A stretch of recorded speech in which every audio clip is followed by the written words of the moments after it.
Hey, dear hearts, it's me, Tracy from Living Bright, and today I want to talk about words. Last night, after a couple of long days, I got home at 10 o'clock, and probably within 15 minutes, confession, my husband and I had a discussion. Okay. It was about a 30-second, or maybe 45-second fight about chicken food. It really wasn't about chicken food. It started with the hamster cage. Oh yes. I came home from my meetings and running my kids around to all their youth activities. And I was exhausted. And my husband was trying to get our little boy in bed, and he was exhausted. And I looked over at the hamster cage. Our hamster's name is Sunshine. And Sunshine's cage hadn't been cleaned in the last week. And I've been the one cleaning it. It's not my hamster. But I've been the one cleaning it. And so I was discouraged because I knew that poor hamster could not go one more day without having his cage cleaned. And I just kind of hollered, "Hey, couldn't you guys have cleaned the hamster cage?" And my husband comes storming out of the room, yelling at me, pointing his finger. "Well, I checked the chickens today and they didn't have food and water." And I hollered back at him and I said, "Really? Well, I've been gone for hours. Yesterday, I was in my car for 10 hours, literally 10 hours in the van." And my husband gets in my face and he points his finger at me and says, "I wasn't talking about you. I was talking about our other son."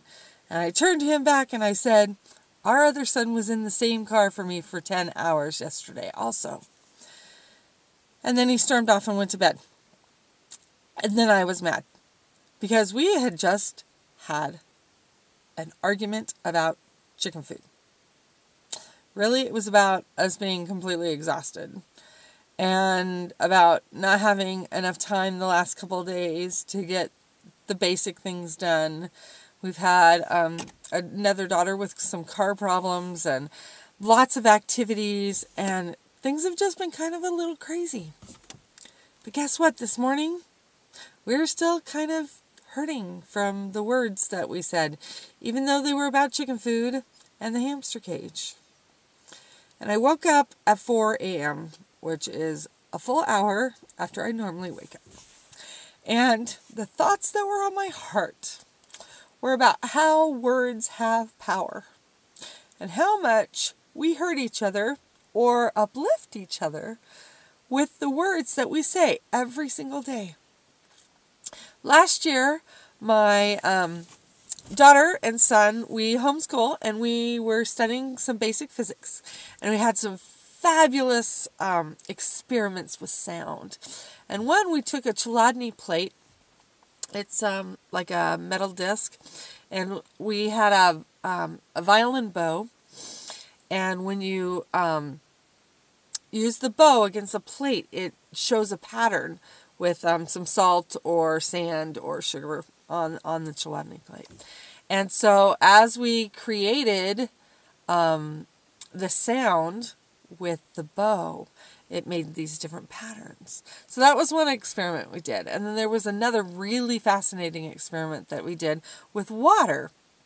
And we had some water in a tube, and we were able to mark the sound waves using tuning fork on the top of this glass tube and mark the sound waves.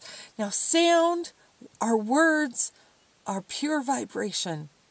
And we can either use those words to uplift people, or we can use those words to hurt people. And they really do have a lot of power. I had a sweet friend named Dana, who passed from this existence last year, a little over a year ago. And about 12 years ago, 11 years ago, she was really the first person that spoke to me about how much words have power, and shared with me her beliefs about how powerful our words can be, and how we can use those words to create things and bring things into our lives, and how we can use those words for good and use those words for bad. Not only how the vibration works, but what the words are. For example, there is a pretty amazing life coach who has some programs, and I was going to purchase this one particular program. And I started watching some of her videos, and in her videos, she swore a lot. They were laced with profanity, and they really, my vibrational level, as I listened to her videos, kind of sunk. These words just didn't resonate with me. And I know that swear words are pretty common today. It's what I call common conversation. And I was having a discussion with my children about how we don't want to engage in common conversation when we're trying to uplift people, because words can hurt, words can be damaging, even basic words. And yeah, when I was in basic training for the United States Air Force, way long time ago, years and years ago, any word could become a swear word. So I want to talk about what positive, wonderful words are in your life. What words do you use to uplift people? And sometimes we say things that we regret, and we can't take them back, like yelling about a hamster cage or chicken food. Those are minor issues in life. Whether or not the chickens got fed that day. Yes, I'm sure the chickens don't think it's so minor. But now my husband and I had hurt feelings in the evening because of the things we said that we can't take back, that we can turn to each other and apologize and ask for each other's forgiveness and try a little harder the next day. So, what words delight you? What words uplift you? What words bring you to a higher vibration, a higher celestialized area on this earth? I really believe that we can bring a little heaven to every single day, that we don't have to rob ourselves of joy each day, and that the words we use can benefit us and nurture us. So I want you to think about today the words you hear.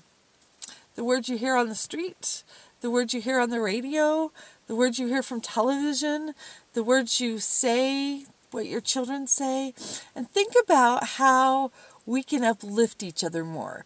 The words we can use can nurture and uplift each other.